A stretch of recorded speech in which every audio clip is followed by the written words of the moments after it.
Hello crafter buddies, here is Wilma in Holland, the Netherlands I should say, sitting in my conservatory. The sun has just disappeared. I'm going to share a lot of things. I'm trying not to make it a very long video, but probably the more experienced among you already know the things I'm going to say. But I hope I have some new things for some of you. This is a tag. This is I haven't finished, this is only the beginning. These are printables I got from Etsy, and they are made by Tracie Foxy Crafters told me about this. This is Ceri or Ceri, or I don't know how to pronounce this, The Crafter.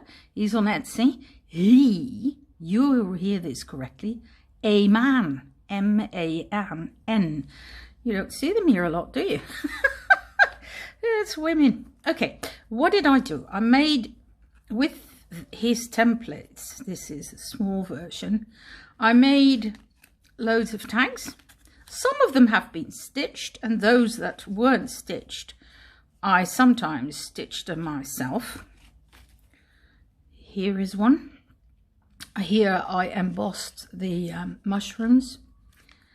And here is one. Here I used the corrugated cardboard to make a little embellishment previously, and here I made 2 holes to make a bow, which is also possible. There's lots of variety. This is a big one, and here is one with this is a tea bag, used, dried, emptied, and then I put some marquee stamps on. I'm going to tell you more about this in a minute. Here is a number which I put on here, and that number has been enameled or embossed as well. Andrea put these on her website, on her Facebook site, ARTYMAZE and Friends, I think it's called, and that's a freebie. And this is one I did the stitching here. You see, I stitched in brown, kind of coffee brown. Here is one.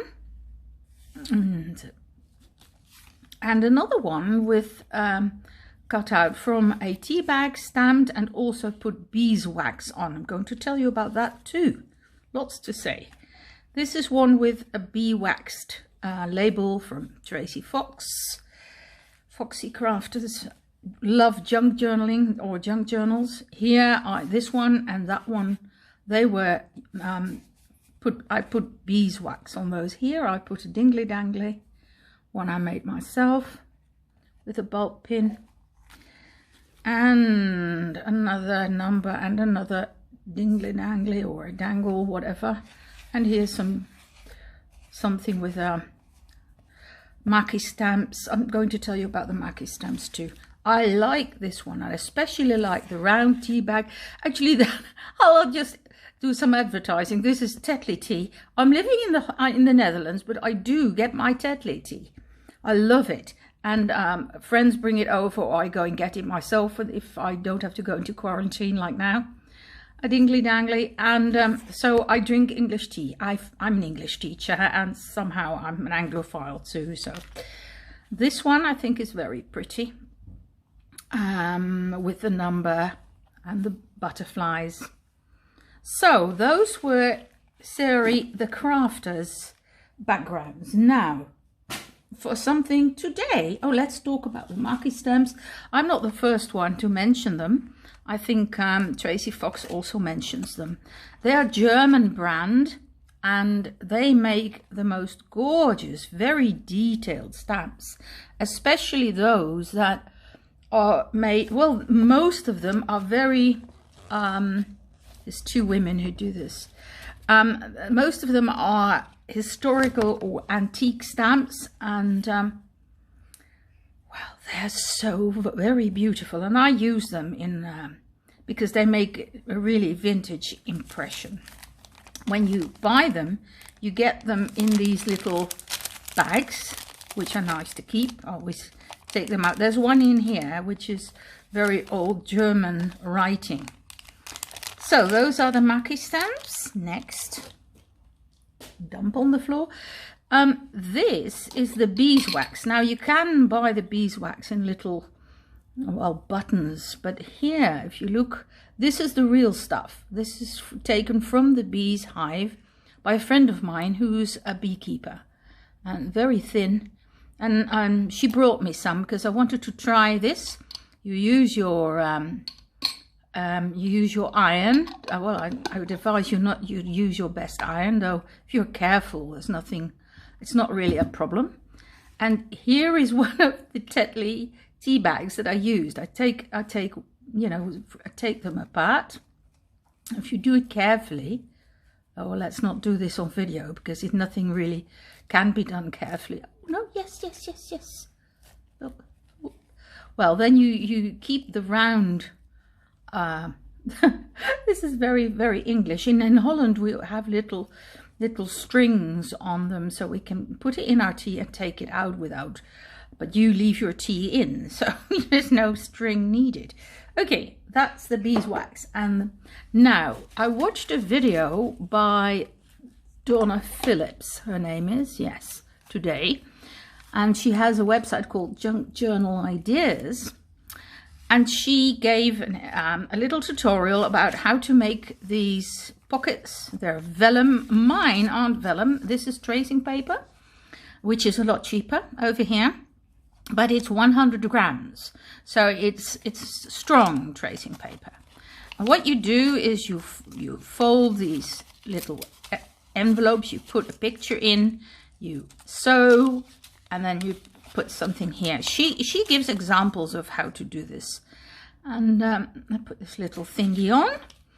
And if you want to close it and shut it behind one of these little embellishments, then of course be careful to sew it from the inside, so lying like this, because otherwise you make your pocket smaller. I thought it was a very good idea, and I'll show you how it looks, because this is one with a picture in there and you can see through it, and this is one with a number embellishment in it, and you open it like this and here it is. It's just cute. And here is one with a picture.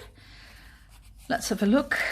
The picture is, it's a little girl, 2 years old. Her name is Wilma Molenbeek, so that's me when I was little. Curly hair. And okay, you put it in and close it like this. I rounded the corners at the top, not at the bottom. Made quite a few, just some mass making. Okay, that's the vellum. And she also shows in the same video how you can make them on a signature, one of your pages for your journal. So you slide something in like this. Now these tags, now they are Took the Crafter. Took is a lady from Canada, Ontario. She's originally, I think, from Thailand, but she is so good, and she has some also some stuff in her Etsy shop, but these are very beautiful. Now, how do I also use the tracing paper? This is one of her tags, and I printed it on normal paper and on tracing paper. But if you put it on tracing paper, be careful, because not all your printers may take tracing paper or vellum for that matter. So the way I do it, I'll show you, is over here in the Netherlands, we have a little tape runner like this, and it's non-permanent. So it's a bit like the little post-it stickers or whatever, but it's only semi-permanent. So I take an old or used sort of recycle a sheet of paper. This is A4. Only at the top I put some of this tape. I put the vellum on, really completely exactly as it should. That's pretty easy. And then I feed it through my of course, where your printer takes it first, that's where you have the tape, and the rest will stay okay.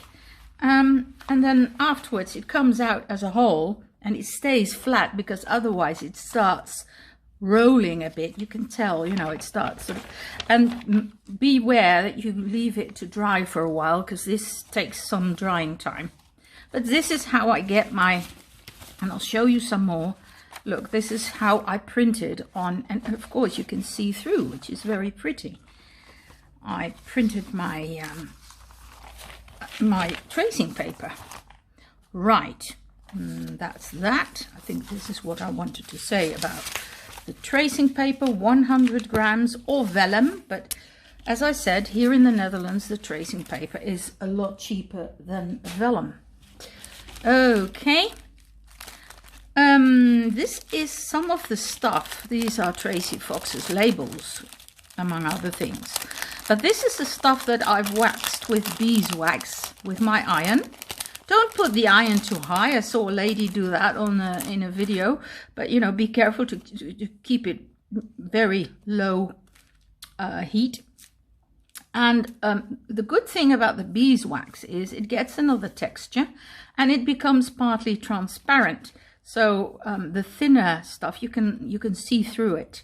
I think it's really beautiful. It gets a bit darker, brownish.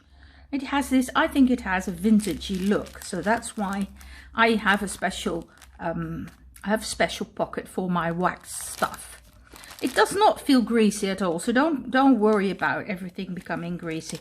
Only when you do it, you just take care that you you know, don't use too much wax, because it'll become a mess.